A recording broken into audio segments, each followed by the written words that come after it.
Okay, welcome everyone to week 2 of Introduction to Biostatistics for Clinical and Translational Researchers. This week we're going to focus primarily on the tools that we use to make decisions using data that's generated by our studies. Again, as a reminder, the lectures are being recorded and will be posted on our department's website, but I'll also be sending out links to those who have registered to the Panopto recordings, which will be migrated eventually to YouTube. The course objectives, again, it's not to make you a statistician, it's hopefully to help you speak the language and actually understand the results of analyses that come from the studies that you are performing. If you're interested in learning more about any particular method or getting more formal training, we do have a variety of 4-credit classes that we offer at the Medical Center that are offered both in person and online. They include things like an Introduction to Biostatistics sequence, which would cover everything that I'm talking about, plus more of that, but in a 2-semester series. We have classes that cover specific topics like linear regression, survival analysis, categorical data analysis, which would include things like linear regression, multivariate, non-parametric statistics. We have programming classes in both SAS and R, which uses RStudio, and a variety of other options that are coming online. So if you have any questions about the resources available to you, both free and at a cost that our department can provide, just come see me after the presentation or send me an email, and I'll be glad to talk to you about those. We've already covered a little bit about the fundamental concepts of what we do in terms of evidence-based practice in medicine and how statistics relates to that. Today we're going to talk a little bit more about these core concepts, but in the context of stats, straight up stats. So we're going to focus on p-values. We're going to talk at how we actually, how we talk about our findings in terms of the magnitude of the finding, how the strength of it clinically. And we're also going to look at today hypothesis testing, so that mechanism by which we make a decision between whether or not something is real or artificial as a function of sampling error. So let's take a look at a motivating example. This comes from Moyer. Moyer is an MD PhD researcher who has quite a bit of literature out there that if you're interested in learning more about statistics, as it pertains to medical research, he's a fantastic tool. So his primer on p-values, he also has a lot in the literature, and I want to say literature, I mean really clinician literature about some of the things that we do to undercut the validity of our studies that we don't really realize we're doing. He does a good job of explaining to us, really in English, in layman's terms, why things like outcome switching are so bad for the research that we're doing. This example is taken directly from his text, and it focuses on the fact that the truth is unobservable, and what we're really doing is we're trying to estimate the truth. So since the truth is unobservable, it's really hard to come up with a real example where I can show you where we're making a mistake. So this example is a contrived example where we know the truth in the population. There's only approximately 2,000 patients in the entire world who are at risk of death because of some kind of condition. The truth is there's a therapy in development that will actually reduce this mortality rate for these patients by almost 17%, a little over 17% actually. So that's the truth. This thing works, it works well. And so if we looked at the truth in the population, I have here a contingency table. On the left-hand side, I have a couple of variables. I don't even want to call them variables, actually. A couple of counts, if you will. So the first row of this table represents the number of patients in this population who have died as a result of this condition that they have. The second row is the number in the population who are actually at risk. So the total of that, if you'll take a look here, is the 2,231. In this population, some of them are getting this therapy that we know, well, someone knows, right? The truth is that it actually provides benefit. It reduces their risk of death due to the condition. And so of those in this population, 1,115 of them actually received this therapy, the active therapy. 1,116 did not. They received an inactive therapy. We'll call it for now a placebo. So a couple of important statistics, the numbers from this table that we often calculate from studies of this type. This could be a randomized controlled trial in the entire population. It could also not have been performed using randomization. It could have been like an observational cohort study where a certain group of patients were treated by clinicians who decided to give them this therapy, and another group didn't give them an option, right? They didn't treat them, so we can call them the placebo group. That's actually not an accurate representation in this case, but let's just assume for a moment we have about approximately equal distribution of these patients across these two groups, where one is the active therapy, one serves as a control. What we see here are mortality rates, observed mortality rates in this population, and we're going to see the overall mortality rate. 503 patients total died out of the 2,231, which gives us, when we divide, about 22.5% mortality rate due to this condition. That's across both placebo and active therapy. We can also break that mortality rate down into stratify, if you will, by what kind of therapy they received. If they didn't receive the active therapy, the mortality rate was about 24.6%. So that's taken by dividing the total number at risk by the number who experienced the event of death. So 275 divided by 116 gives us the 24.6%. We can do the same thing in patients that were given this active therapy that we know works. It works 17%. So that gives us 228 divided by 1,115, which is 20.4%. So if we just take a look at the percentages here, we have a higher risk or a higher rate of death in the placebo group, 24.6% versus 20.4%. One of the common metrics or common statistics that we use to describe the magnitude of the effect of a therapy is the relative risk. Relative risk tells us a little bit about the reduction in mortality or the reduction in risk that can be attributed to actually providing patients with this therapy. The way that we interpret the relative risk, in this case, if you'll take a look, its calculation is taking the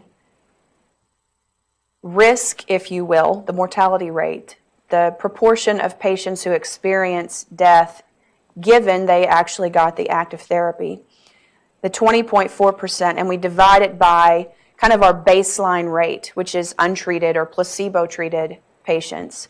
So 20.4 divided by 24.6 gives us 0.829. The way that we interpret the relative risk is we just have to think about ratios for a moment. We like to think about differences, but let's think about ratios. So if I have a ratio, I have a number on the top, the numerator, and a number on the bottom, which is the denominator.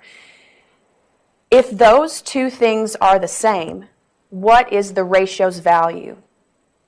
1, right? So a relative risk of 1 is kind of like a difference in values of 0. So it's the value of that statistic that would indicate no difference in the mortality rates between these two groups. But here we have a value that's a little bit different than 1. It's actually less than 1. If I have a ratio that results in a number that's less than 1, what does that say about the size of the numerator relative to the size of the denominator?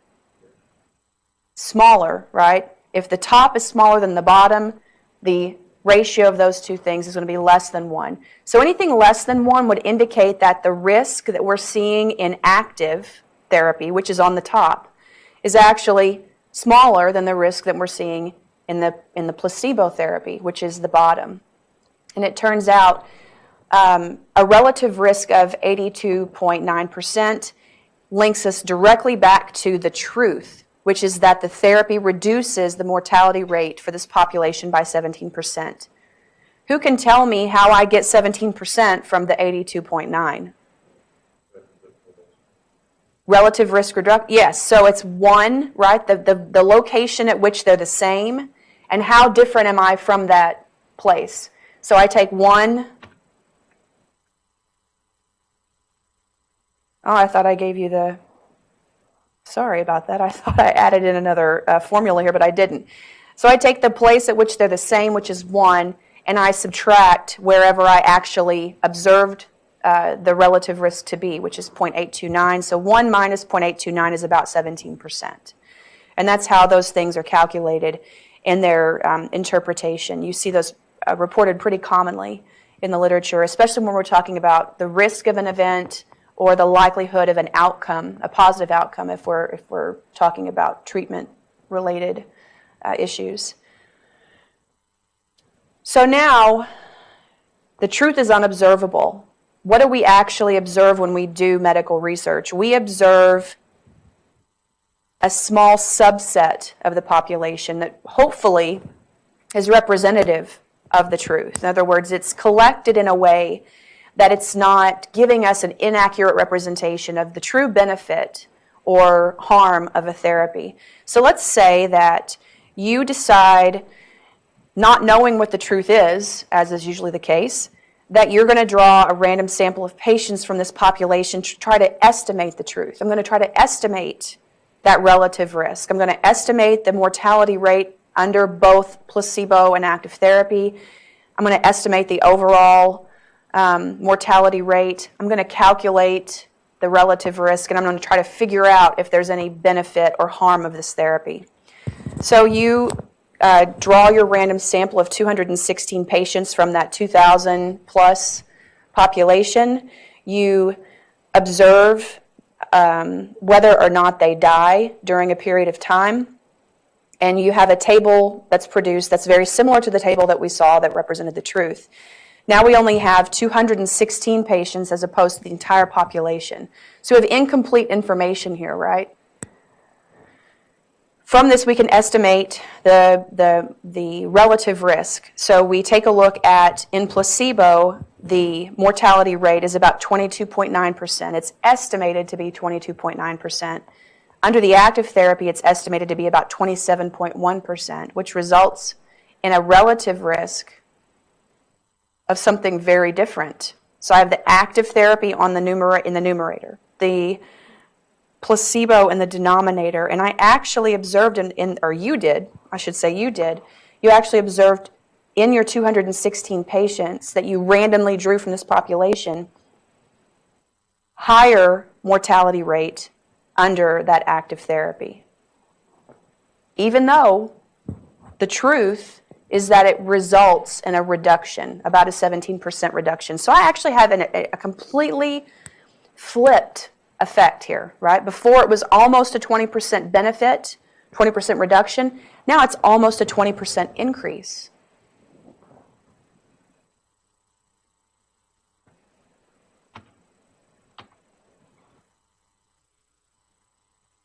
There we go. What is the cause for our finding? I actually have it listed on the slide. Sampling variability. We hear it called sampling variability. We hear it called sampling error. So if you remember from last week, we talked about that sources of variation. Any source of variation that is unexplained, we lump into what we call error, and we attribute it to the fact that we're dealing with a sample. So we just call it sampling error. Even though, in truth, sampling error often contains other sources of variation that are lurking. If we can't explain them, we do the best we can with what we know, then it's lumped into sampling variability. But again, this is a hypothetical experiment, so let's assume that there's no other contamination of our experiment, that we have variation in risk attributed to the type of treatment the individual received, and variation in risk due to just the individual's, maybe their genetics, their predisposition to respond, and then we have the variation that results from our taking a sample from the population. Sampling variability can be represented very easily by taking a look at kind of this process over multiple samples that could have been drawn from this population of 2,231 individuals. So let's say, for argument's sake, that there are 10 different researchers across the country who are actually performing this study simultaneously. They each decide to take 216 patients randomly from the population. They follow them for the same amount of time. They record whether they died as a result of their disease. They also recorded what treatment they received, placebo versus the active therapy. And so what we have for each of these 10 different samples, or 10 different studies, whose goals are basically the same thing and they're run in an identical way, we get variation in our estimates of the truth. Some of these estimates of the truth are actually kind of close to the real truth. So the real truth was what? It was 80, 82, 83. Sample 8 did a really good job of estimating the truth, because their estimate is actually on point. It's right there. It basically is equal to the truth. Sample number 4 did a horrendous job, right? I mean, you get a total reversal of any of the truth. You actually get quite a bit of harm here, and strong harm. So, assuming that these researchers that produced sample 4 and sample 8 did everything the same, the thing that describes the variation in their estimates, their results, is just the fact that they have 2 different samples. And that is the thing that we have to come to grips with every day, is the idea of sampling variability. One of the things I'm just going to make a note of here at the bottom before we move too much further is the importance of sample size when it comes to the impact of sampling variability. We had a population of 2,231. We sampled 216 of them, and we still got, in 10 different samples, these results. So sampling variability plays a huge role when your sample size is inadequate, if that makes sense. Another thing that's important is the idea of replication. So this is why we do experiments, studies, more than once. So I perform a study. I need to publish it in a way that someone can independently replicate it. They can actually go out and do the same processes and procedures that I did in the same population, record the same outcomes in the same way, apply treatment in the same way, measure everything, do the same data analysis, and hopefully get similar, not identical, because the data will be different, but hopefully similar results. When we replicate, we increase our confidence that the result is not a function of just sampling variability alone. So replicating high-quality studies. If high-quality studies can be replicated and provide, again, very similar conclusions, then we actually increase our confidence that the result is real and accurate, as opposed to just having a single, really well-done randomized controlled trial.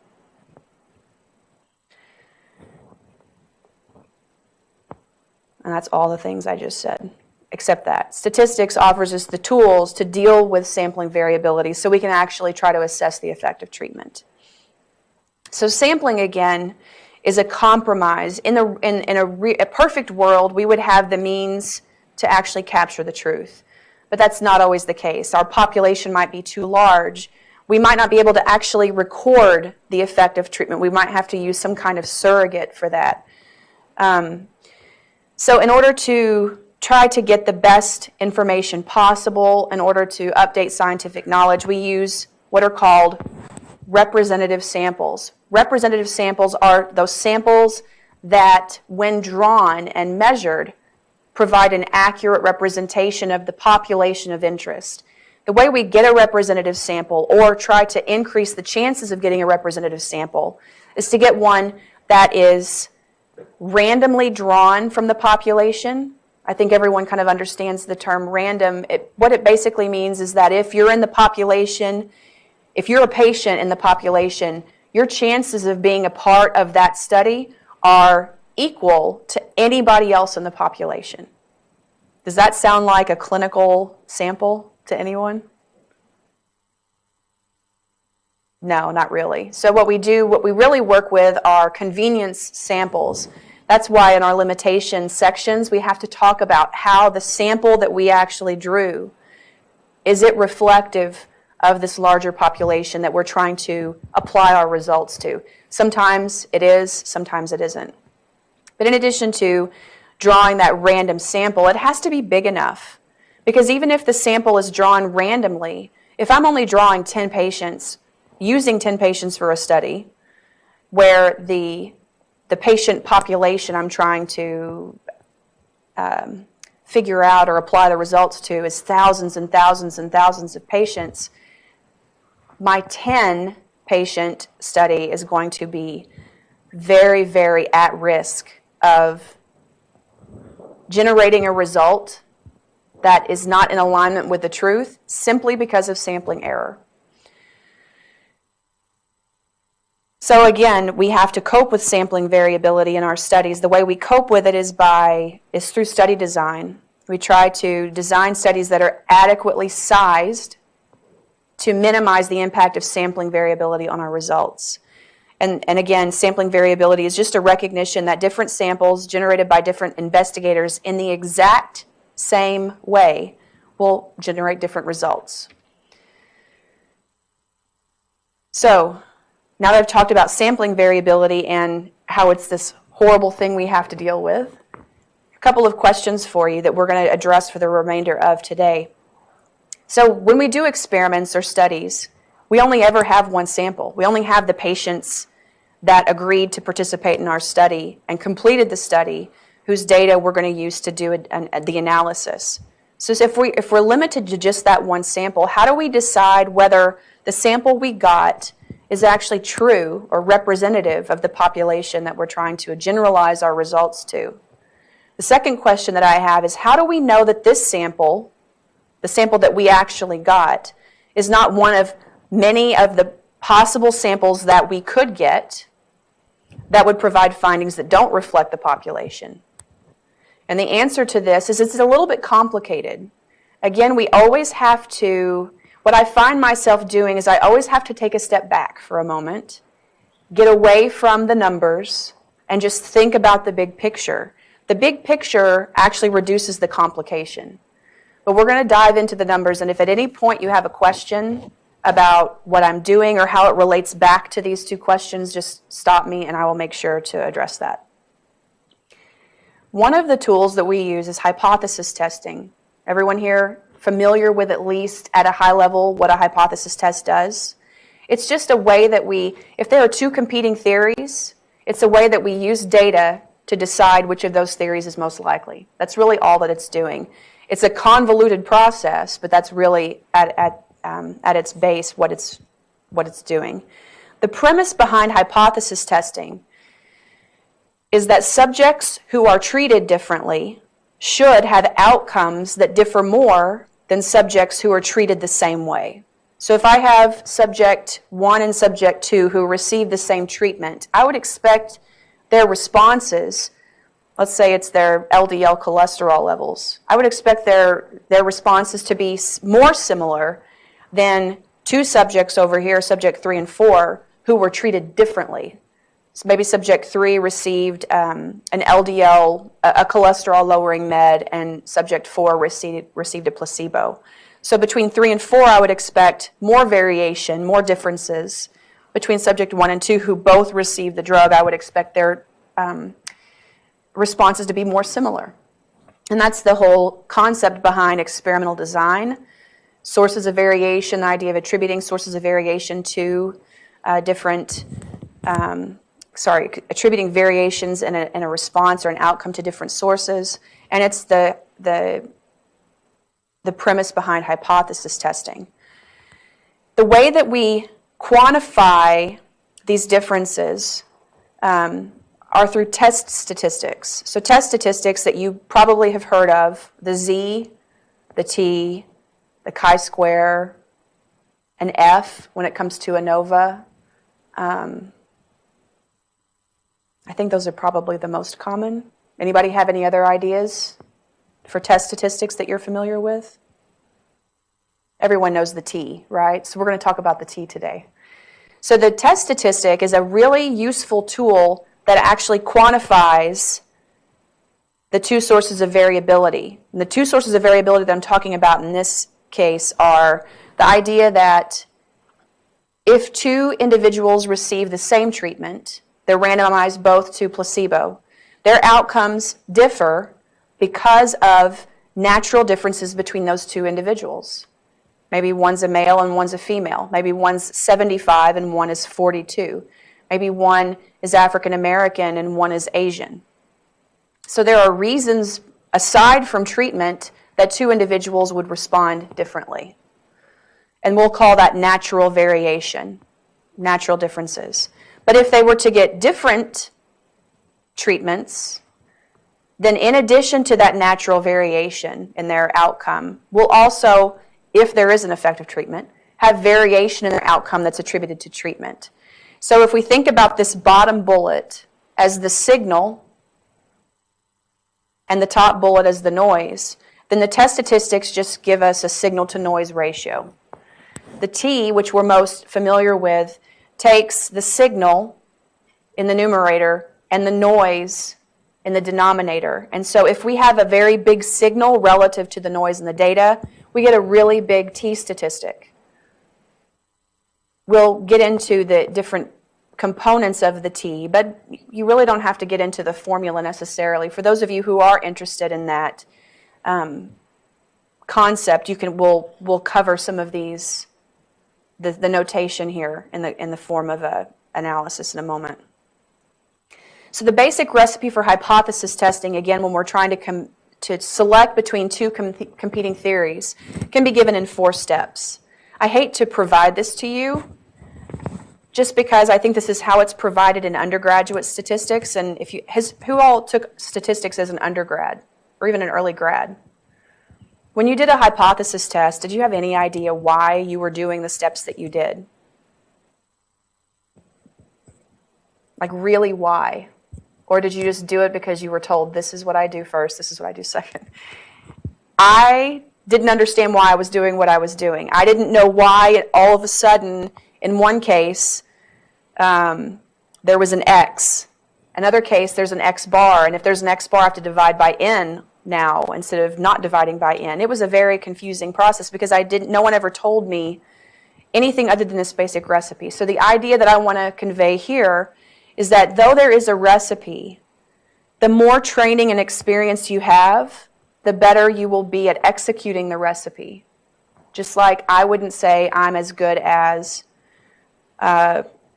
rest in peace, Anthony Bourdain, because I'd never had any formal training as a chef. I would not put my cooking skills up against his.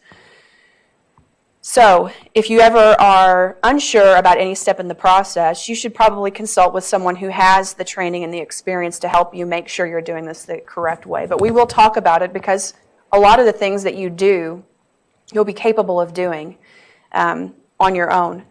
You have to first figure out what your hypotheses are, what your competing theories are. We'll call those the null, which is H0, and the alternative, which is H1. A fundamental assumption of this process is that we actually assume one of them is true. For now, we're going to say it's the null hypothesis. I'm not going to explain why because I'll show you in a moment. We assume the null hypothesis is true, and then we actually perform the experiment and collect the data. And then from that sample data, we try to estimate the truth. We compute our estimate. We compute that estimate, and then we kind of repackage that estimate in the form of a test statistic like the T. Then the test statistic alone really quantifies the strength of the result that we found. How big is the signal? The bigger the test statistic, the bigger the stronger the evidence in the sample that we actually have some kind of treatment effect. And then finally, once we have the test statistic, and by the way, that leads directly to the p-value and confidence intervals. We use those pieces of information to determine whether or not the results of our study meet the threshold required that we set prior to actually doing the study for us to reject the null hypothesis, which again is the one that we assumed is true. So this is the recipe. I'm going to take you through a couple of examples of this in the context today of the T, step by step, and then later on we'll kind of go quickly through these steps. So here's an example with LDL cholesterol. Suppose that there's an investigator in a small town. His community actually has problems with their cholesterol levels or with a disease that requires their cholesterol levels to be controlled. And so he is doing a preliminary study to just see what the LDL cholesterol levels of his community look like. He suspects that the patients that he sees have LDL cholesterol levels on average higher than 140. It's reasonable to assume, if he were to draw a random sample of 225 patients from his clinic, that the LDL cholesterol levels in his community and in this sample of 225 patients should be similar. At a high level, I'm going to talk about the assumptions that we have to check before we actually employ the method. One of the assumptions that we have to check is the behavior, if you will, the distribution of this outcome in the sample, and see if it reflects what we need the population to actually look like before we use a method. So, is everyone here familiar with the normal distribution?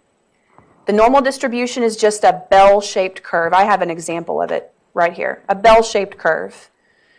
It's a bell-shaped curve that, so if we have along the x-axis values of the outcome, in this case LDL cholesterol, then what you see plotted here relative to the y-axis represents the likelihood that an individual in this population will have that value of LDL cholesterol. So in the population that we're looking at, let's assume for a minute that the average is 140. Notice that if the average cholesterol level is 140, where does this function peak? It peaks at the average. And that tells me that the most likely value for LDL cholesterol from a single randomly sampled patient in this population should be 140. The further away I get from 140, the less likely I am to see a patient with that value of LDL cholesterol. So if I go further out in the tails, notice that the function decreases. So all this function represents is kind of the chances, the likelihood, the probability that an individual in the population, if I were to measure their LDL cholesterol, would have an LDL cholesterol of that level. Things that occur naturally, that are not intervened upon, tend to occur at least in nature, using a normal distribution. There's some kind of average, then you have unusually large values, unusually small values, so you get that nice bell-shaped curve.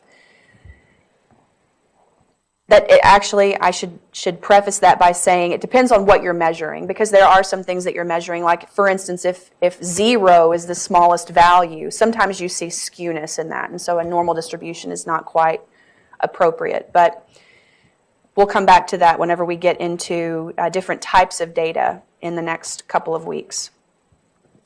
So that's going back to the idea of a normal distribution. What I'm saying here in the second bullet is that before we do the data analysis, we probably should check to make sure that the analysis we're going to do is actually appropriate for the data we've collected. And so part of that is making some assumptions and checking or verifying those assumptions with the data. And so the assumption of the t-test or a z-test is that the normal distribution applies here, that we have this nice normal bell-shaped curve. If the bell-shaped curve is accurate, then that high point, the most likely value, is represented by the mean, the average LDL cholesterol level. And so if that's the case, then we're going to use that statistic, the sample mean, to provide our estimate of the truth in the population. And then, of course, the way that we're going to make a decision here has to do with how far away the sample mean is from this value that he thinks is the truth. So if the sample mean, LDL, is far away from 140, then he might conclude that the population average is also likely to be far away from 140. So we're following the data. Does that make sense? We're going to follow the data with this process. The way that you do this formally is that that unknown, unobservable truth, you have to represent it by a Greek letter. We like to represent things that we can't observe directly, that we're generally interested in estimating, by a Greek letter to make it stand out. This is something that I don't know, that I'm going to try to estimate. So mu very often represents a mean. And we're going to let that here represent that true unknown population LDL cholesterol level in his population, his community. Then we're going to set up those theories, our two competing theories. Remember, he thinks that it's likely 140 or higher is the truth. So how would we frame that in terms of a research question that's actually testable? The rules behind setting up your competing theories is that there cannot be any overlap, right? There can't be any overlap. So I don't ever want to get results that would be strongly in favor or weakly in favor of both theories, because then what do? I can't select between the two. So there's no overlap in these two. They also have to account for all possible outcomes in the population. So I can't limit my theories to just a couple of cases that could arise. Because what if I then get data that exists out here somewhere where my theories don't exist? So if I think about this as a number line, I have to think about what are all the possible values of LDL cholesterol that could be the truth. LDL cholesterol theoretically starts at 0 and goes to positive infinity, right? I mean, it doesn't, but that's the theoretical number line for this. So I have to make sure that my two hypotheses cover that entire number line. And they do here. The null hypothesis, which is what he thinks, it's kind of that dividing point, is, it's a touch screen. I apologize, I don't know how to get this, there we go. Is that the mean is equal to 140. He's really interested, though, in identifying whether or not his population, his community, has LDL cholesterols in excess of that, which would be really bad, or lower than that. So he decides that he wants to capture evidence in favor of a difference from 140, either for large values of LDL or small values. That's why he has the not equals here. So if I think of this in terms of a number line,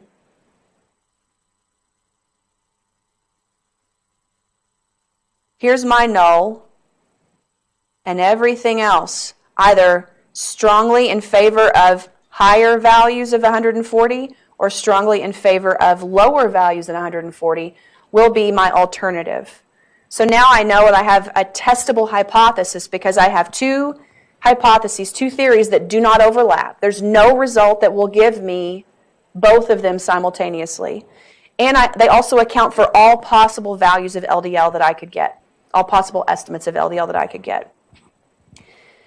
Generally speaking, this is not always true, but probably 90% of the time, this null hypothesis is actually a restatement of something that indicates no difference or no effect or no association, and it's the one that we wish to invalidate. The alternative hypothesis, which we denote by H1, sometimes HA, is usually our research hypothesis. We usually think, so this guy, this investigator, this clinician thinks LDL cholesterol levels are actually greater than 140 in his community. He's interested, though, in whether they're greater than or less than, and so this is actually his research statement, the H1. We want to support our research hypothesis by basically providing evidence that the opposite is not true. And that's why hypothesis testing is a little bit convoluted. Because we're not providing direct evidence in support of our research hypothesis. We're actually trying to provide evidence counter to its opposite.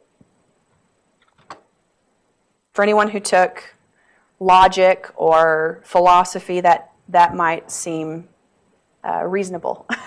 Yes, did you have a question? So I thought that we either accept the null hypothesis, or either we reject the null hypothesis or we fail to reject. That is absolutely correct. But what I'm learning now that we are moving the alternative hypothesis to reject the null hypothesis. Say that one more time, that last statement. Are we talking about accepting or proving the alternative hypothesis to reject? No. So your original statement was correct. So the question was that you thought that we either rejected the null or we failed to reject the null. That's absolutely correct. But when we think about the consequences of those two decisions, what are the consequences? If we reject the null, we have sufficient evidence to say that's probably not the right theory. More than likely, it's the alternative hypothesis. If we fail to reject the null, we do that when we have insufficient evidence to reject it, right? So our evidence is not strong enough to say that the null should be ruled out. And so that's the concept of hypothesis testing. We assume one of the theories, usually the null, we collect the data, and then we see if the data provides evidence that's strongly enough in conflict with it, if that makes sense, to warrant its rejection. And when we reject equal to 140, what do we by default have to conclude? Not equal to 140. So it's indirect support for the alternative hypothesis. And we never prove or disprove anything. We reject or fail to reject it, which basically just is a restatement of how likely is this hypothesis to be generating what I'm seeing if this is what I'm seeing in my sample? Okay? It's a great question.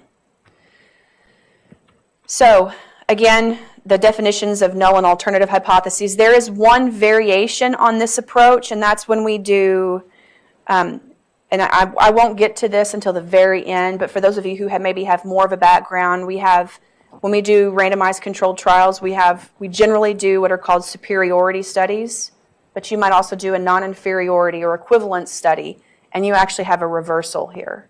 So it's a very different approach to a research question. So in practice, we proceed as though the null hypothesis is the truth, that it's correct. And then we determine whether what we observe in our sample is close enough to what we would expect if the true average LDL cholesterol level is really 140 milligrams per deciliter. The idea here is that if the null hypothesis is true, if the true LDL cholesterol average is 140, I should get a sample mean close to 140. If the alternative is the truth, that it's not equal to 140, it's some other value, I should get a sample average LDL cholesterol that's far away from 140, either in a positive direction because the true average is higher than 140, or in a negative direction because the true average is less than 140. The problem is there's always a chance that I'm going to get a sample that doesn't reflect the truth. So let's link this back to sampling variability. It's possible that if I got a sample, it would give me something that's very different from the truth just simply because it provides incomplete information about the population, and it happens to be one of those samples that gives me incorrect results. It doesn't reflect the truth.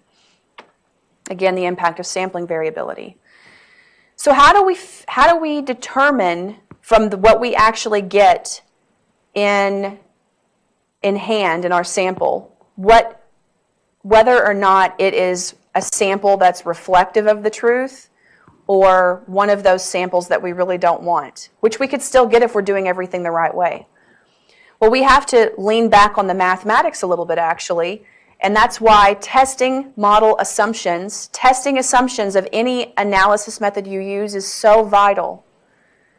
Because the p-value is what tells you the risk that what you actually produced came from one of those samples that is not reflective of the truth. So p-value is a risk measure. It's an observed risk associated with the sample, and it reflects the impact of sampling variability on your study.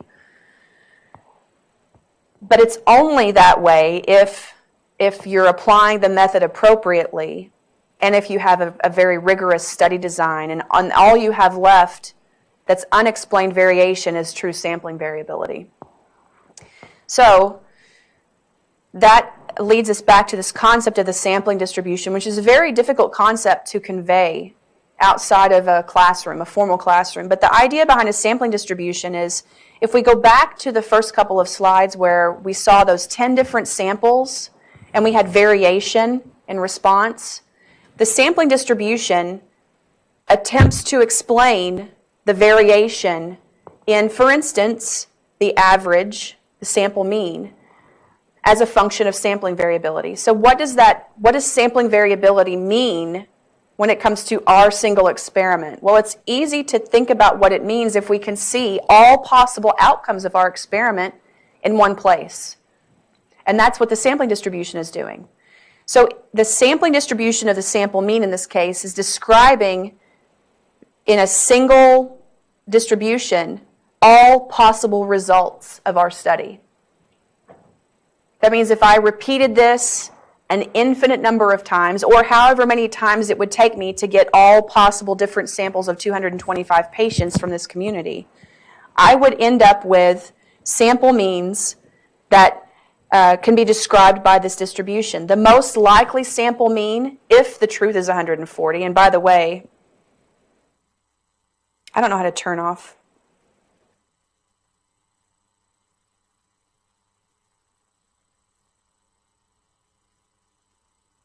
Isn't that funny? I don't know how to turn off the little drawing thing. It's okay.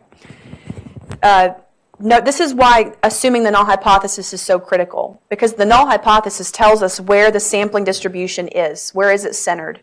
What is the most likely value of the sample mean we're going to get if the population average really is 140? So let's say I can do 5 million possible, I could get 5 million possible different samples of 225 patients from this community. Let's just say that that's the case. Of those 5 million, the vast majority are going to give me sample averages that fall between, let's say, 139.5 and 140.5 if 140 is the truth. So that's all the sampling distribution does. And again, it relies on the mathematics, and it relies on some key assumptions for the mathematics to work. But again, notice even when we are randomly sampling 225 patients, there are chances of getting unusually large and unusually small values of the sample mean, even if the truth is that it's 140. Does this make sense to everyone? These things, we quantify those chances using things like the p-value. We also try to minimize our chances of making that kind of error by controlling the type 1 error rate, the rate of false positives. So if you remember back from your undergraduate stats, you'd draw a line at the critical value, and the critical region would be of size, it would have 5% out there in the tail or something like that. That's all linking back to this. So the idea is I'm more likely, if the truth is that the average is 140, samples are most likely going to give me averages in here, and less likely to give me averages out here. So let's put this back into context of this experiment. Let's suppose he gets his 225 patients, and he has to now use the data from those patients to decide which of the hypotheses are most likely true. Now we're going to apply the formal method of hypothesis testing here. So the sampling distribution of the mean actually can be represented both under the null hypothesis and under the alternative hypothesis. The null hypothesis is this distribution on the left. Notice it's centered over the null value of 140. If the truth is 140, this distribution describes the chances of getting sample means from samples of size 225. And so I can look at that and figure out, well, if I got my sample mean in a certain place, how likely was it to have come from the null hypothesis? The alternative hypothesis, and again, this is one of the possibilities under the alternative. The alternative hypothesis is not in a single location.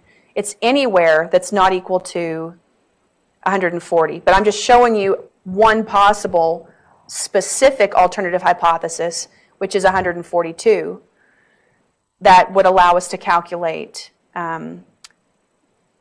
probabilities from it. So suppose before he did the study, and this is why it's also important to do this before you do the study, suppose that this investigator decides before he does the study that he's going to reject that null. He's going to say that we have enough evidence to warrant rejection of the theory that LDL cholesterol on average is 140. If the sample mean produced by those 225 patients is more than 1.96 units away from 140. We won't get into why this is the case just yet, but there is an explanation behind that. If you remember from last week, we talked a little bit about the types of errors that we can make, the risk of those errors. And again, to reiterate, a type 1 error is rejecting the null hypothesis when the null hypothesis is actually true. It's also known as a false positive finding. So the type 1 error rate actually informs this value. If he wants to control, I'm not sure why that thing disappeared.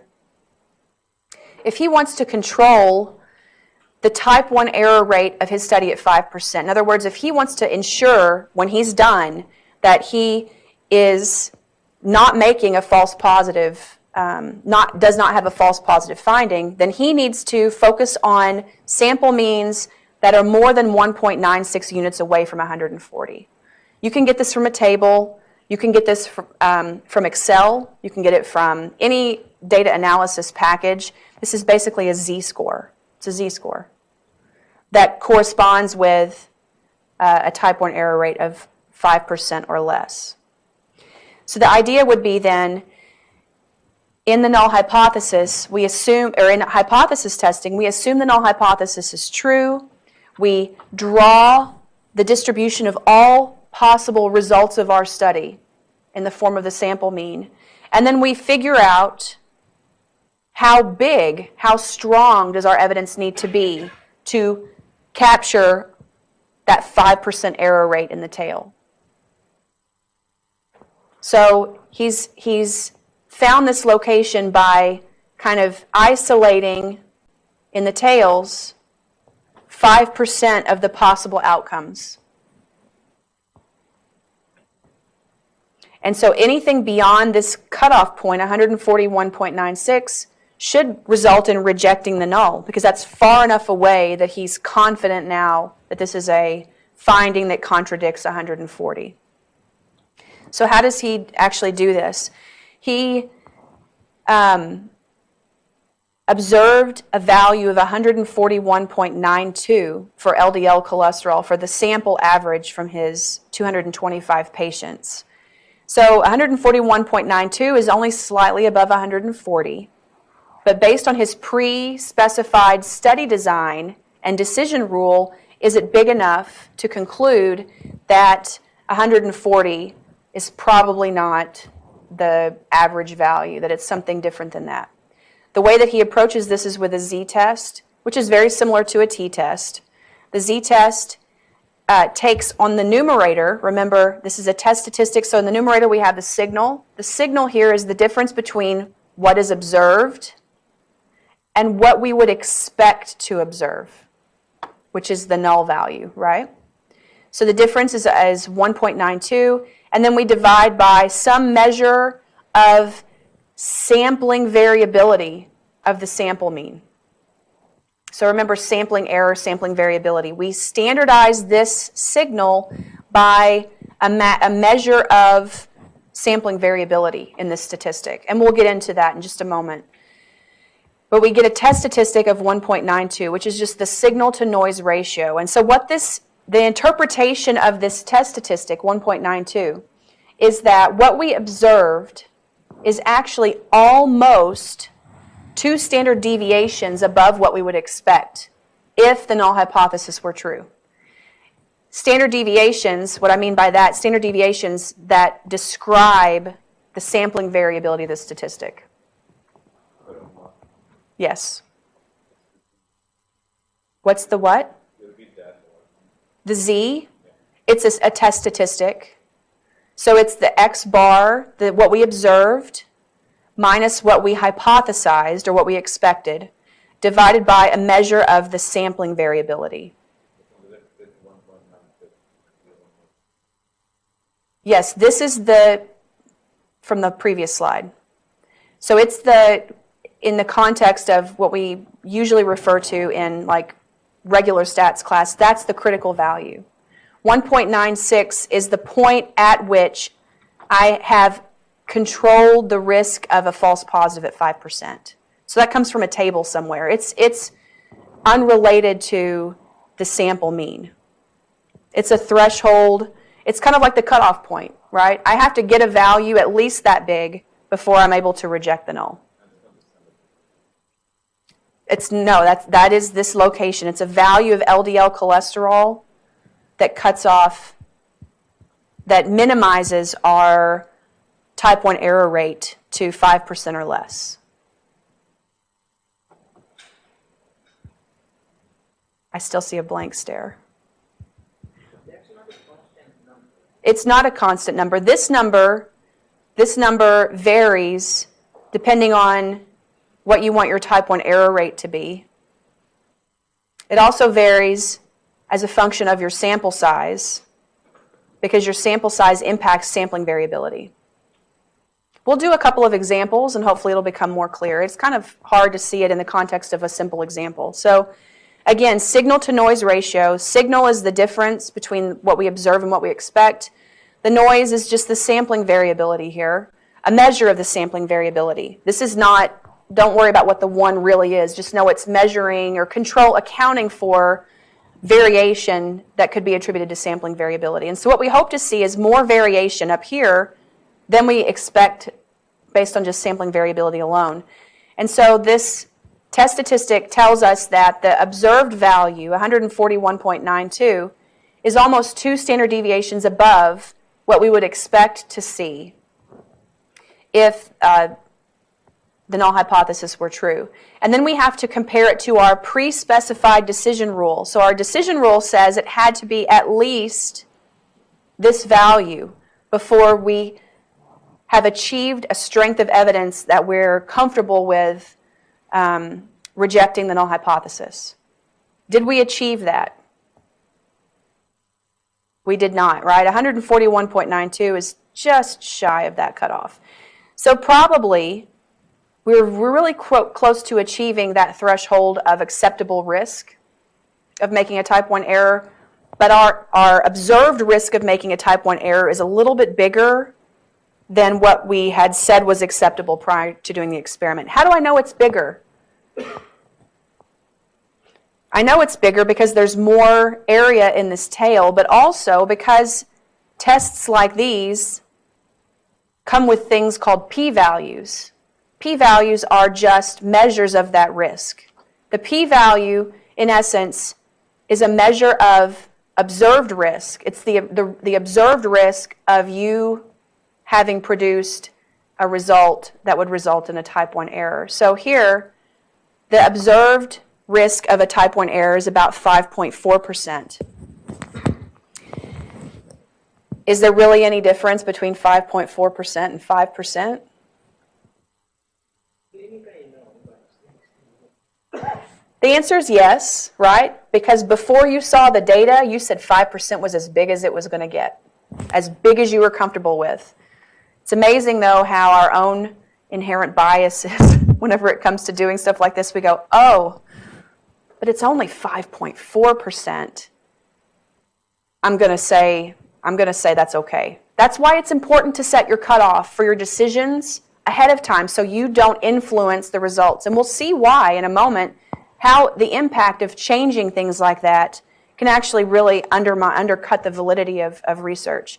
So here we do fail to reject the null hypothesis because not only is our test statistic not big enough, our observed value from the population didn't quite meet the threshold that we set before observing the data that would provide us with the strength of evidence needed to reject the null hypothesis. That test statistic and that sample mean, though, also came along with a p-value. The p-value, again, represents the risk of a type 1 error. The risk of, if I were to reject the null at this point, what's the risk it's actually a type 1 error? And it's 5.4%. So it's not acceptable. It's not an acceptable error rate. So back to, again, to remind us of what we're talking about, in an experiment we only ever have one sample. How do we decide whether the sample is representative of the population? And how do we know that it's not one of the many possible samples to provide findings that don't reflect the population? That's back to the p-value. So assuming that you've done your experiment properly, that it's adequately powered and the data is accurate and complete, the p-value provides you with the probability that you don't have a representative sample. That's all it is. It's the risk that the sample that you actually have in hand is not reflecting the truth.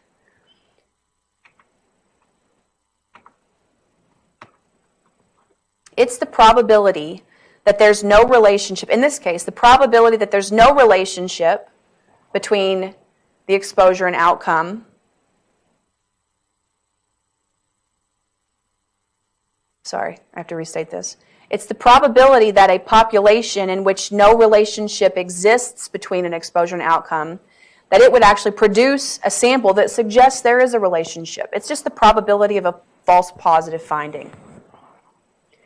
The smaller your p-value, the smaller the risk that this is the case. The larger the p-value, the larger the risk that this is the case. This is why we like small p-values. P-values that are small indicate small observed risk of a type 1 error. The smaller the p-value, the more confident we are that our sample is representative of the truth in the population and that the relationship between the exposure and outcome truly exists in the population. That's all the p-value is. Now there's a lot that has to be in place before the p-value is that. And that goes back to study design. But let's take a look at the p-value in a couple of the scenarios that we have had so far. And from our first example where we were looking at relative risk, where we had a therapy that had a true reduction of 17% of mortality in the population, and we actually saw an 18% increase in a sample of about 10% of the population. When we see a result, we don't know the truth. But we do know that one of two things has happened. We have either gotten an accurate sample or we've gotten an inaccurate sample. So we know that that's the case. But unfortunately, we don't know which one is the truth for our particular sample. The p-value will tell us which of those is more likely. So a p of 0.25 can be interpreted as, for instance, in the case of our sample here where we have an 18% increase in mortality, in other words, we have an increase in harm. If this generated a p-value of 0.25, which it did if you do the data analysis, the interpretation then is that if there really is no harmful effect of the drug in this population, so the null hypothesis here is that the relative risk is equal to 1, that there's no difference between the active treatment, the therapy, and placebo. They both result in the same risk of death. So if there is no harmful effect of the drug in this population, then there's a 1 in 4 chance that the sample is inaccurately depicting harm. In other words, there's a 25% risk that if I were to say that this is a real finding, a positive finding, that would be an error. So am I comfortable with that level of risk? Am I comfortable going and publishing this and saying, there's harm here, p equal 0.25? I'm not, right? Because there's a 1 in 4 chance that I'm wrong. Maybe for, yeah. So in this case, I'm not, right? But there might be other cases where 1 in 4 chance is good enough to move forward, right?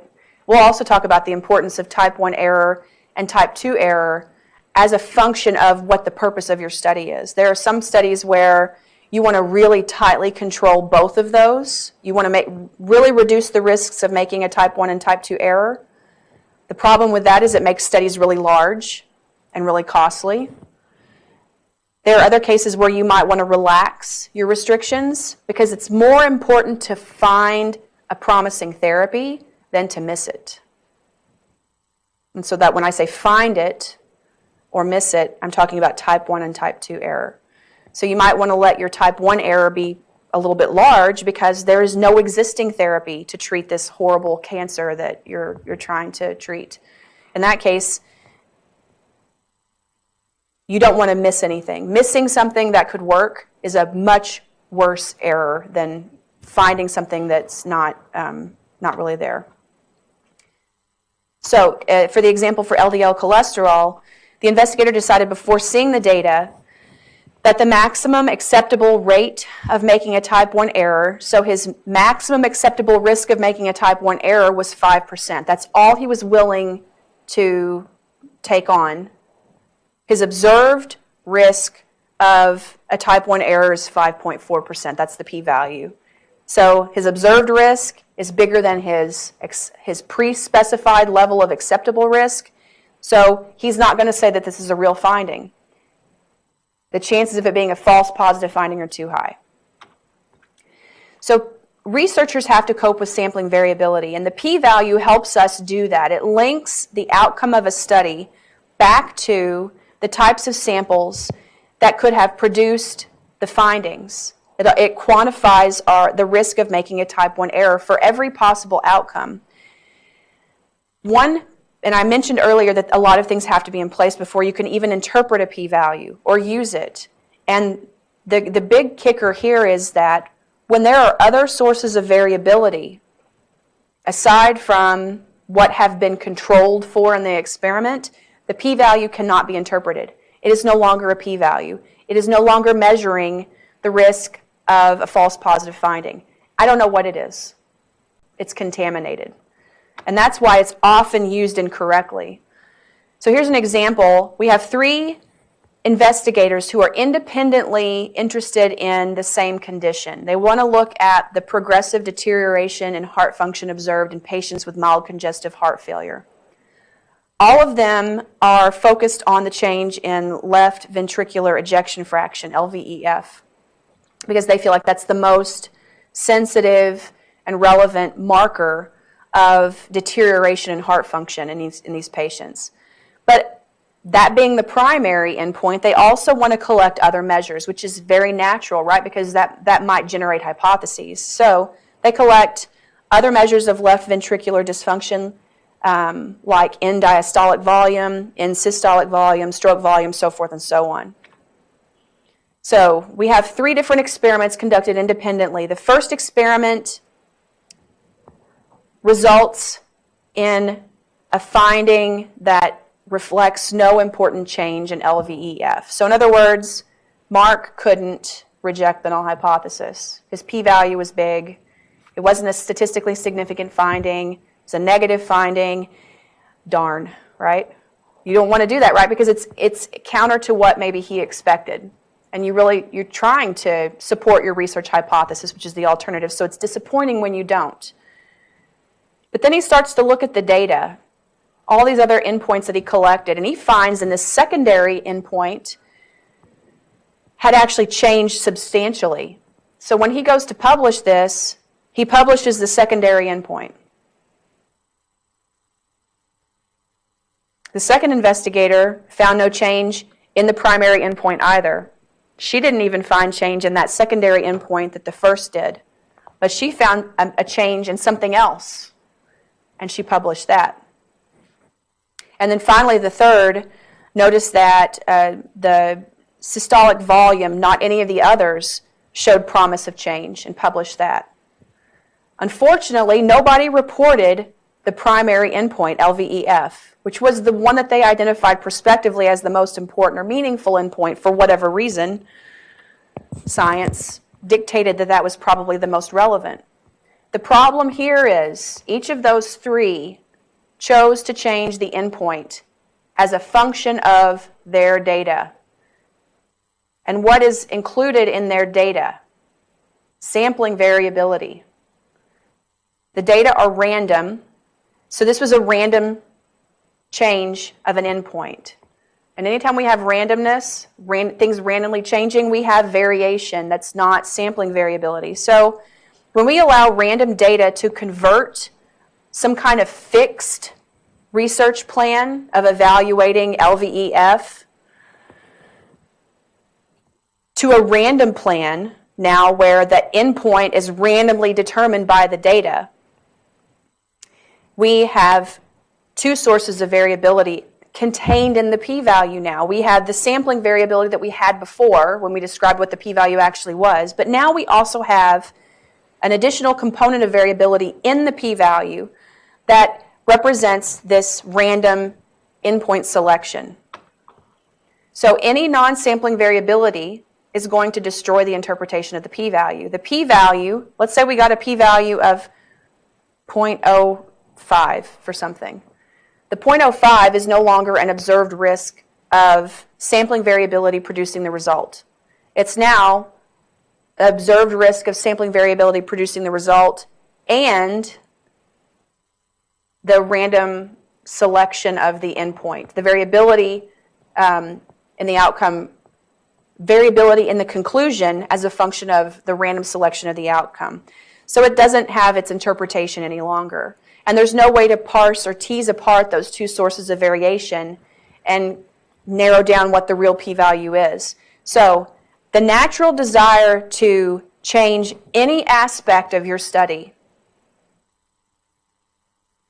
as a response to the data, the changing data patterns, will actually increase your risk of false positive findings. It will result in you sometimes chasing after sampling variability, if you will, which is why they saw, for instance, LVEF not show a finding and systolic volume show a finding randomly in one of the studies.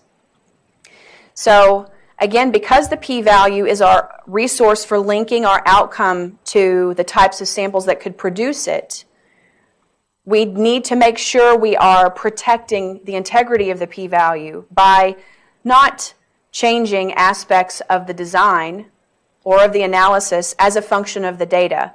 Some of those practices include switching outcomes, which is the example that I showed you, maybe even changing the analytic plan. Sometimes you'll see that before, whenever we write in the protocol, the statistical analysis plan involved a two-sided t-test.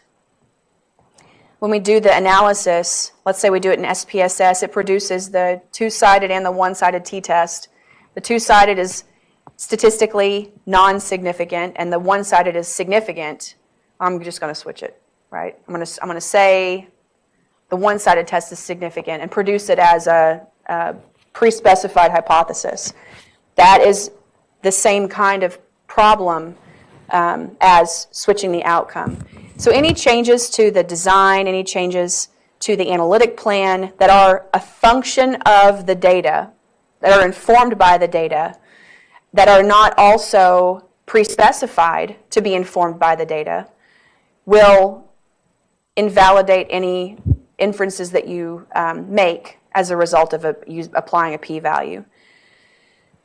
There are some, again, I wanted to make sure that I stated that things have to always be pre-specified. There are just stopping rules, decision rules that we pre-specify in a protocol that require us to make a decision partway through a trial based on the data, that actually allow us to modify the process, right? We decide we're going to stop early if some threshold is achieved halfway through.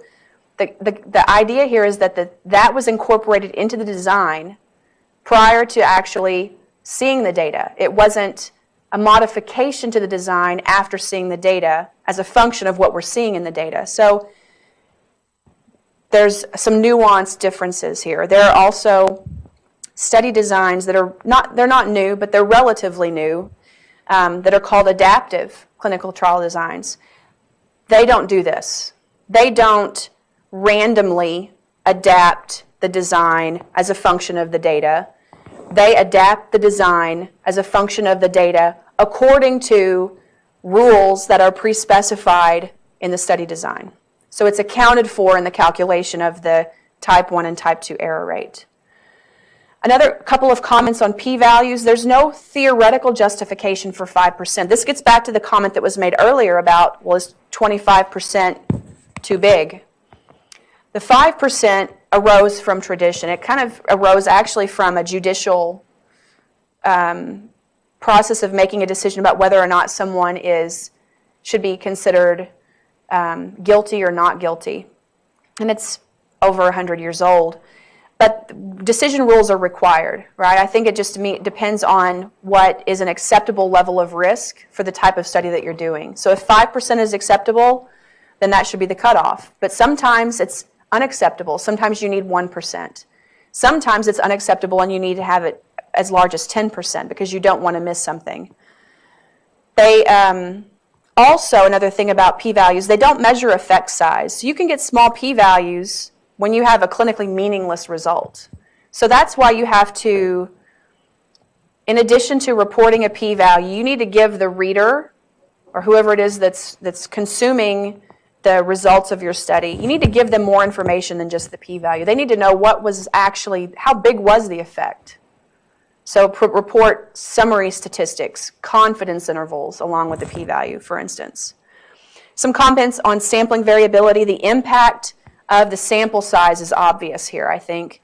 As you increase the size of the sample, increase the size of your study, you're actually minimizing the impact of sampling variability on the results of your study. So that's why you see sometimes small p-values associated with big studies and clinically meaningless results. Because the bigger your study, the smaller the impact of sampling variability. So the p-value is going to pick up on that. And that's why you have to report both the p-value, a measure of the risk from sampling variability, along with some kind of measure of the effect. And you can see it here. If I have a population, I take a really small sample, the samples are going to be very different. There's no overlap. As I increase the sizes of my samples, you start to see overlap. And they're also capturing more information from the population. And then finally, you're almost capturing the entire population, and there's a lot of overlap. So you're going to get more precision, less sampling variability impact on your results. I'm going to stop here for just a second and ask if there are any questions. Yes? If you're trying to cover the whole population, then we don't need a statistics. No, well, you would use statistics, but in a different way, right? If you're doing the entire population, if you can measure the truth, then you're not really using statistics. I mean, you could produce a statistic from it, but it would have a different meaning, if that makes sense. People use the term statistics to mean different things. The true meaning of the word statistic, is that it's a function of sample data.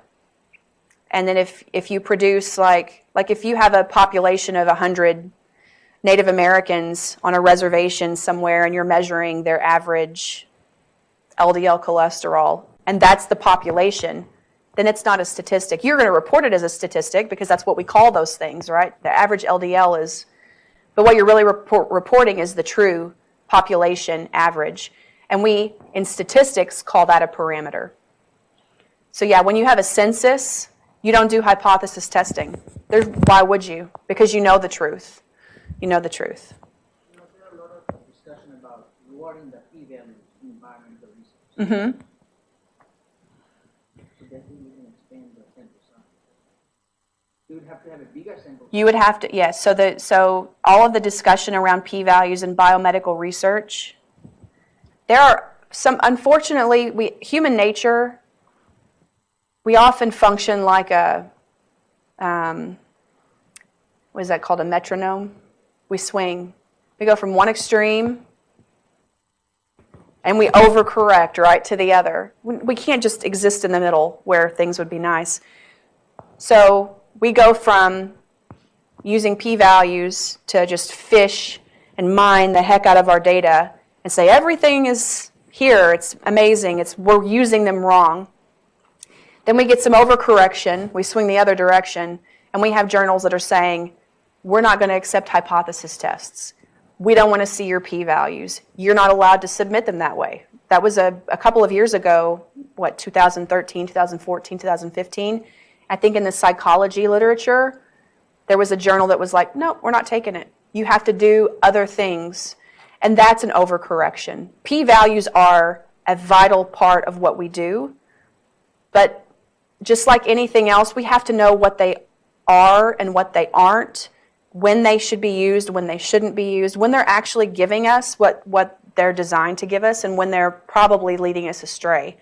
And so that the onus is on statistical educators. It's also on people who do research to go out and educate yourself on the proper use of any of these analytic tools. You know, I mean, even something as simple as applying the right test and then making sure that that test is appropriate. I have had experience with senior researchers coming and doing t-tests on data that's binary. And if you're familiar with the t-test has a very strong assumption of normality of the endpoint. So you have to go in and actually look to see in your sample, do I have an approximate histogram? So I know if this researcher had checked the assumptions of their data, they would have seen a histogram that had 2 bars, 1/1 and 1/0. And they would have went, oh, but they didn't. They threw it into SPSS, they threw it on a poster, and they were, will you look at this for me? It has to be printed this afternoon. No, this is not the right test. So even those kinds of things. But sometimes we forget to think. Does that make sense? It's kind of like when I'm driving every morning from work or from home to here. Sometimes I make it here and don't even really. Oh, I drove past 69 highway. I don't remember that, but I apparently did it because I'm in the parking lot now. So it's those kinds of things. We have to make sure that we're always aware of what we're using and its limitations and if whether it's appropriate or not. And the p-value is the same thing. There are a lot. I've got a couple of really interesting resources that I can provide to you all if you want to do more reading about p-values at a level. I again, if you go back to Moyer, 2006, he has a primer on p-values. It's like $20 on Amazon. Go get it. Because you'll learn more about just research and stats as it applies to research from him than you will even, you'll gain a better conceptual understanding of it, I should say that. If you're interested more in doing your stats yourself, that's not the purpose of that book, but it will provide you with a much needed resource before you even get to the point where you're doing your own stats. You'll know what you're doing and understand why you're doing what you're doing after reading that book. And it's not very big, it's small, and it's geared toward clinicians. So a couple of things here.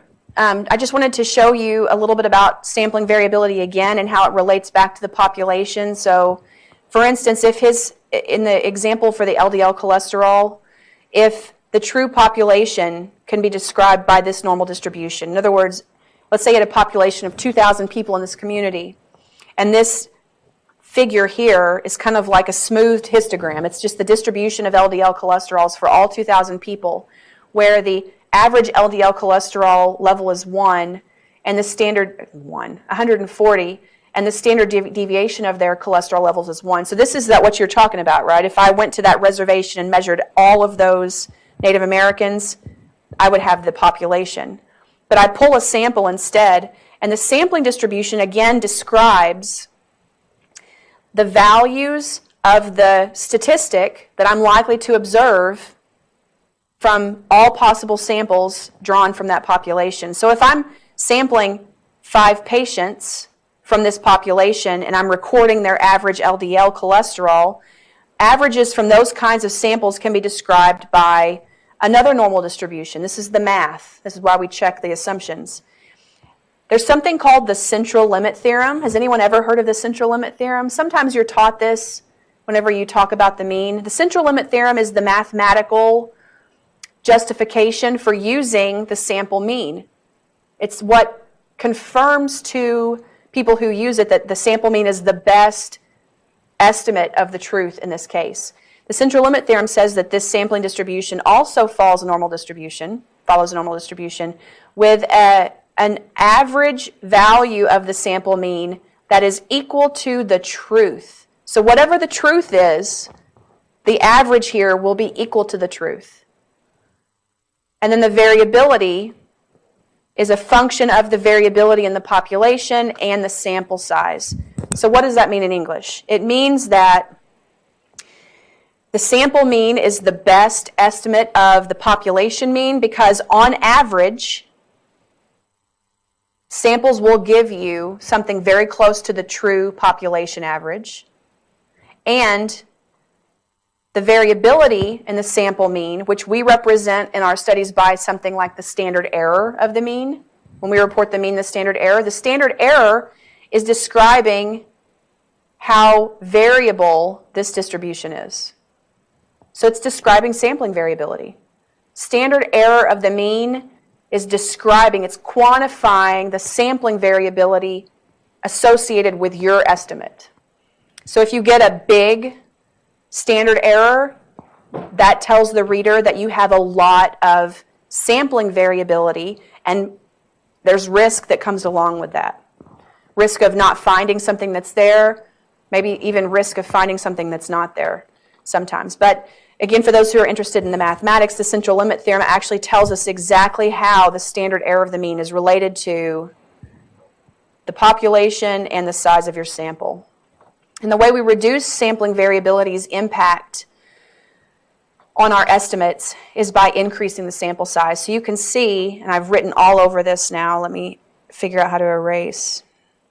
You can see this middle distribution is describing the sampling variability of the sample mean if I'm doing experiments where I've only got 5 subjects or 5 mice. This one is when I've got 10 subjects or 10 mice. And so variability, again, is represented by how fat or spread out this is.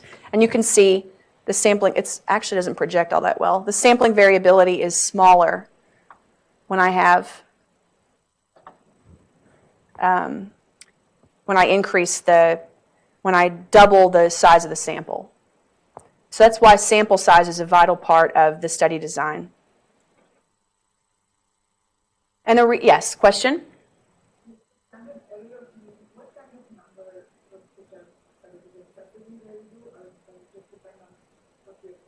Okay, so the question was, for the standard error of the mean, what number would suggest that it's excessive? It depends on, again, that's why I say sometimes you get so bogged down in the numbers. Take a step back and ask yourself that question. The standard error of the mean, there's kind of a rule of thumb. If you take, let's say that an investigator estimated LDL cholesterol to be 140, that was the sample average, and they reported a standard error of that mean of 25. The interpretation then, if I take their sample estimate of 140 and interpret it in the context of the fact that there's sampling error equivalent to 25 units above and below that. So you can kind of think of it almost like you think of it as a confidence interval. It's not really a confidence interval. It just quantifies the precision of our estimation. And so 25, 140 plus 25 is 165. 140 minus 25. You see, so it's a very wide range of values of LDL. And so that wide of a range is meaningless. Now, if that 140 didn't represent LDL cholesterol, if it represented something whose range was much wider, trying to think of something. I don't know. Then that might actually be meaningful. So the answer to your question is what you said. It's the context. You have to figure out what you're trying to, what you're measuring, and then what does that standard error tell me. So if it's really big relative to units of that measurement, then that mean is probably not very accurate.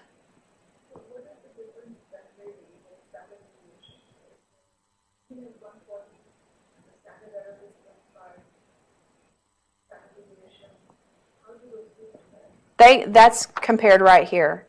That's a good question. So the question was, if I have an experiment, how does the standard error relate to the standard deviation of the data? Because sometimes you do see means and standard deviations reported as opposed to means and standard errors. For a single sample, the standard deviation of the sample and the standard error of the mean are related just like this. This is the standard deviation of your data. When you divide it by the square root of your sample size, you get the standard error of your mean. But that's only when you have data from one group. If this were a more complicated study, this relationship would be it'd be approximately the same, but it'd be a little bit different. There might be another n. If you have multiple groups, then what is n here, right? So it's n1 plus n2 and that stuff. So to get the standard error, you take the standard deviation of your data and you scale it by the sample size. This is one way of doing that. What's the real implication of these two? So the standard deviation just describes the variation in your sample. The standard error describes the sampling variability associated with your statistic. The standard deviation just describes your sample variation, the variation in your LDL cholesterol levels for your 25 subjects. The standard error describes the sampling variability associated with your estimate of the LDL cholesterol. And that sampling variability is a combination of the variability in the outcomes, the standard deviation, and how big your sample is. The bigger your sample, the less impact sampling variability has. Your standard deviation may say the same, or it may not. Does that make sense? So they're reflecting two different things, but the standard error incorporates the standard deviation in your data. Yes? The sample size affects the p-value. The bigger the sample size, the smaller the p-value. Absolutely. If anybody predicts, say, 5% error, 0.05 as a statistically significant, is that correct if they use 100 patients in claiming the significant also upon 10 subjects? No? So is there any way adjusting this p-value? The adjusting p-values is usually using multiple testing, correct? Right. So is there anything like it's not appropriate, right? If I use 1,000 patients and do a test, and if I get a p-value of 0.05, can I claim it is significant? Did you design your study? Okay, so the question is, whenever it comes to sample sizes, small and large, and p-values, if you have a study where you did it on 10 patients, and you get a p-value of 0.05, if you did a study on 1,000 patients, you get a p-value of 0.05. Can you claim that it's statistically significant? Did you design your study for that test? Was the study designed in such a way that you made a decision rule ahead of time about how large or how meaningful the effect needed to be, and then you powered your study for that meaningful effect? If that's the case, then yes, you can say this is statistically significant. But if you are just collecting data and you don't have a plan in place before you see the data about how you're going to analyze it, or maybe what the threshold of significance is, or if you didn't power your study for some kind of effect that you're looking at. Now I'm using the word power and I haven't really defined it well yet, but we'll get to it. Then the answer is no. That's when the p-value is not doing because the p-value really needs to be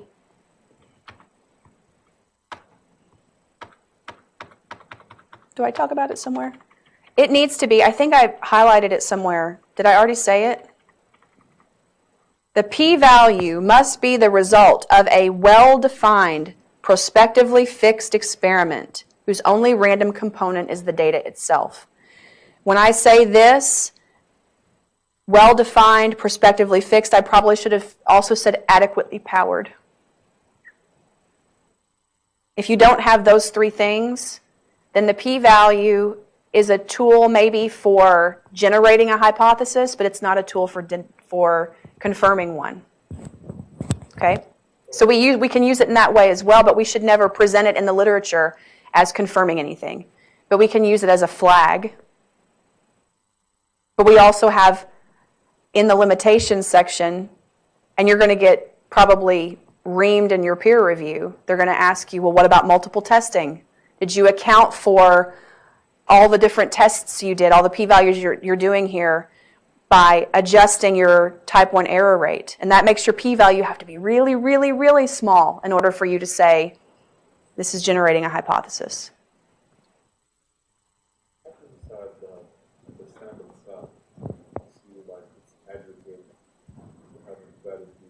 So how do you see, like, after the fact, if your sample size... Uh-huh. How do you decide? Okay, so the question is, how do you decide your sample size in order to make sure that your p-value is appropriate? And that's the power calculation, sample size estimation, that there are some online tools that you can do where you have to make assumptions about what you're going to see and what you're going to do. Put those in and it shoots out. So if you want your type 1 error rate to be 5%, then you plug in, let's say I want to see a 10%, I want to see a 10 unit difference between this treatment and this control. So I put in that 10 unit difference. I have to put in some measure of the variation in the population. And then I also have to put in what I want my power and my type 1 error rates to be.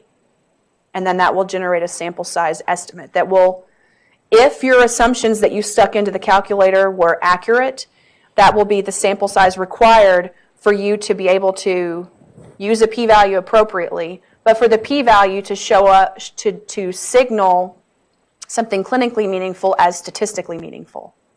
That's the only time that statistical significance is tied back to clinical significance, is when you've designed your study to detect a clinically significant finding. So again, to reiterate, design, design, design, design. If you don't lay the foundation, it doesn't matter what you're building above it, it will collapse. It won't give you meaningful results. You can't fix it with fancy analyses. So, yes. So you said there are some assumptions for using the test. Tell me the normal distribution. Mm-hmm. It happens, when you're sampling is not normal distribution. Normalizations or something. The other thing is you also have to assume that the two groups have equal variances. If you're comparing two groups, yes, you have to. Mm-hmm. Now, if not, you have to run another test. Mm-hmm. Right. Can you make a comment on that? How is it influencing the value? Yeah, I can actually do that because we're about to get to that. We've only got a few minutes left, but let's move forward.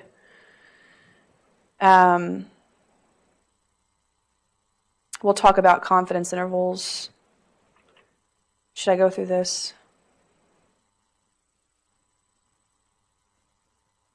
Yeah, I'm going to go ahead and go through this. We might not get through as much as I thought we were today because we've had a lot of great discussion, but that's okay. We can pick it up next week. The sampling distribution, sampling variability, the reason why we're spending time on this is because it's fundamental to everything else, including what was just mentioned about what test is appropriate when you check assumptions. If the assumptions don't hold, you have to change how you're going to analyze your data. If you don't do that, how does it impact your p-value? All of this relates back to the things we've been talking about, the risk associated with making type 1 error, the risk associated with making a type 2 error, which is a false negative finding, how powerful our test is, what's the required sample size, standard errors, confidence intervals, and everything. So we'll circle back around to these in a moment, but confidence intervals cure what ails you when it comes to the p-value. So if you do p-values, just do confidence intervals too. If you're testing whether a mean is equal to 140, test it. Produce a p-value, but also produce a confidence interval for your estimate of the mean. Because the confidence interval actually conveys what the p-value conveys, but it contains an additional piece of information, and that is the clinical significance of your finding. Confidence intervals provide, in English, they give you a range of probable values of the treatment effect in the population based on what you observed from your sample, and they account for sampling variability in them. So again, the p-value information is kind of incorporated into them. Confidence intervals, what do we mean by confidence? One of the things that people sometimes misinterpret confidence intervals as are, for instance, if I say that the confidence interval for the LDL cholesterol is 139.6 to 141.2, I don't mean that the probability that the true cholesterol level is between those 2 points is equal to 95%. I don't mean that. That's not what a confidence interval is telling me. Confidence is a really, again, like hypothesis testing, it's not a straightforward idea. It has to do with the same kind of principle that underlies the sampling distribution, which is trying to convey sampling variability. Confidence intervals also convey sampling variability because their interpretation is that the method that's producing the intervals is right for 95% of samples that could be generated, but it's going to miss the truth in 5% of them. So without spending a lot of time on it, confidence refers to how frequently intervals calculated from samples drawn from this population would contain the true value. So again, if I did those 10 or 15 or 20 different studies, all in the same way, all in the same size of sample, I'll get 10 or 15 or 20 different confidence intervals. If this line represents the true value in the population, the vast majority of those studies will capture the true value, but a couple of them won't. And so we don't know whether or not our confidence interval is that red one, this one here that doesn't capture the value, or if it's one of the good green ones. We just know that our risk of being the red one is very small. So again, it has to go back to that concept. To actually calculate a confidence interval, I wanted to show you this because it shows you how it relates back to the p-value through the standard error of x bar. So if you go back to a couple of slides where I showed you the standard error of the mean and how it relates to the sampling distribution, this is just the standard error of the mean. And I probably, for future slides, will take out these sigmas and put standard error of the mean, just because it's easier and people don't forget what it is when they're looking back in 6 months. But the confidence interval for the estimate that the investigator found involves placing the estimate in a boundary that is surrounded by, notice the level of confidence is reflective also of our hypothesis test, the 1.96. This is the observed effect, the observed value from the sample. This is our level of confidence pre-specified before we did the experiment. We powered our study for it. And this is a measure of sampling variability. And then when we combine those, that gives us a range of likely values down to 139.9 as high as 143.8. So the interpretation of this is that we're reasonably assured that in the community, the average value is between these 2 points. It could be outside of those bounds, and we don't have a probability statement that we can actually apply to this boundary, but we're confident that it's in there. I think I'm going to stop there. I hate to not get to the t-test, but I think that this is a very natural spot, and we've laid the foundation for hypothesis testing and p-values this week, and we will pick up with test from the literature to kind of show you some clinical examples of how these things are applied without spending so much time on the mechanics of hypothesis testing. And we will get to your question that you just had, which is, what test do we use? I will probably remove a lot of this, but I have some information in here about what test do I use. So we'll get to that in the framework of a research question, the kind of data that you have, how many samples you have, are you comparing, or are you just estimating a single group, and how much data do you have? Is it a small study or a big study? And then we'll go through the different kinds of approaches for different kinds of outcomes. And then we'll do examples. Okay? Okay. I will stick around for questions if you all have any. If not, then I will see you next week. I will package up the recording and send it out shortly.